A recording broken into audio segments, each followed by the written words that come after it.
ধন্যবাদ ৰীতা বাইদেউ।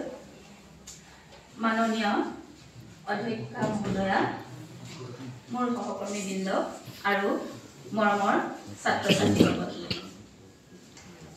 আজি আন্তৰ্জাতিক মাতৃভাষা দিৱস, অৰ্থাৎ আজি 21 ফেব্ৰুৱাৰী। পোনপ্ৰথমে মই সকলোলৈকে আন্তৰ্জাতিক মাতৃভাষা দিৱসৰ শুভেচ্ছা আৰু ওলগ জনাইছো। মাতৃভাষা হৈছে আমাৰ আইৰ ভাষা, যি ভাষা আমি মাতৃগৰ্ভত থিতাপি লোৱাৰ দিনৰ পৰাই শিকি আহিছো, অনুভৱ কৰি আহিছো। এই মাতৃভাষাৰ জৰিয়তে আমাৰ যি আবেগ, অনুভূতি বা অনুভৱ প্ৰকাশ কৰিব পাৰো, আন কোনো ভাষাৰ দ্বাৰা আমি সেই ভাৱ প্ৰকাশ কৰিব নোৱাৰো। মাতৃভাষা হৈছে এটা জাতিৰ পৰিচয়, ই হৈছে আমাৰ সংস্কৃতিৰ বাহক। সেয়েহে সাহিত্যৰথী লক্ষ্মীনাথ বেজবৰুৱাদেৱে কৈ গৈছে, স্বদেশ আৰু স্বজাতিৰ মংগল মন্দিৰৰ সিংহদ্বাৰ হৈছে মাতৃভাষা।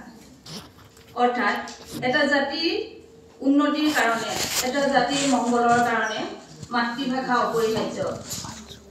আমি আন যি ভাষাই নিশিকো কিয়, ইংৰাজীয়ে হওক বা হিন্দীয়ে হওক বা বেংগলীয়ে হওক, যি ভাষাই নিশিকো কিয়, আমি আমাৰ মাতৃভাষাৰ জৰিয়তে আমাৰ যি মনৰ ভাৱ প্ৰকাশ কৰিব পাৰো, বা আমি মাতৃভাষাটোৰ জৰিয়তে আমাৰ যি বিকাশ কৰিব পাৰো, সেই বিকাশ বা আমাৰ মনৰ আবেগ অনুভূতি কোনো আন ভাষাৰ দ্বাৰা প্ৰকাশ কৰিব নোৱাৰো।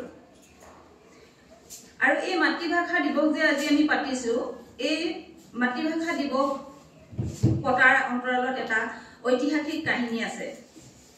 সেয়া হৈছে 1952 চনৰ বাংলাদেশৰ যি ভাষা আন্দোলন।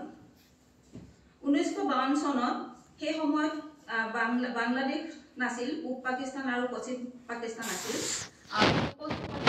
পশ্চিম পাকিস্তানে শাসন কৰিছিল, অৰ্থাৎ সেই সময়ত পূব পাকিস্তানক তেওঁলোকে উৰ্দু ভাষা ক'বলৈ বাধ্য কৰাইছিল। আৰু যিহেতু পূব পাকিস্তানত বেছি সংখ্যক লোকে বাংলাভাষী আছিল, তেওঁলোকে এই কথাটো প্ৰতিবাদ কৰিছিল।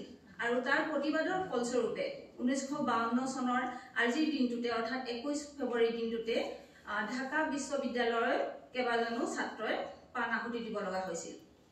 আৰু সেই তেওঁলোকৰ যি প্ৰাণ আহুতি, তেওঁলোকৰ সেই মৃত্যুৰ সন্মানাৰ্থে আজি দিনটো ইউনেস্কোৱে সমগ্ৰ বিশ্বতে মাতৃভাষা, আন্তঃৰাষ্ট্ৰীয় মাতৃভাষা দিৱস পালন কৰাৰ সিদ্ধান্ত গ্ৰহণ কৰে।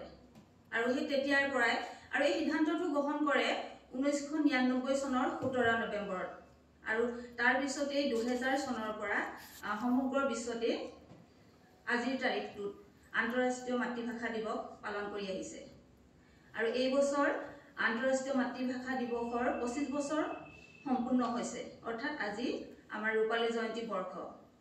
আৰু এই মাতৃভাষা দিৱসৰ ইউনেস্কোই যি মাতৃভাষা দিৱসৰ পালনৰ কাৰণে এই দিনটো ঘোষণা কৰাৰ মূল অৰ্থ হৈছে আমাৰ যি ভাষাৰ বিকাশ, ভাষাৰ প্ৰসাৰ, ভাষাৰ সম্প্ৰচাৰ, এই সম্প্ৰচাৰৰ যোগেদি যাতে আমি সকলোৱে আমাৰ মাতৃভাষাটো বিশ্ব দৰবাৰত জিলিকাই উঠাব পাৰো।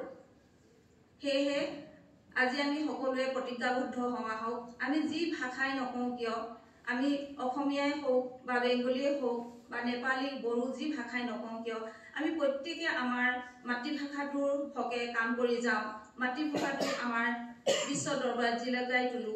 এয়া মই সকলোৰে পৰা কামনা কৰি আজি মোৰ নিৰ্দিষ্ট বক্তব্য সামৰণি মাৰিছো।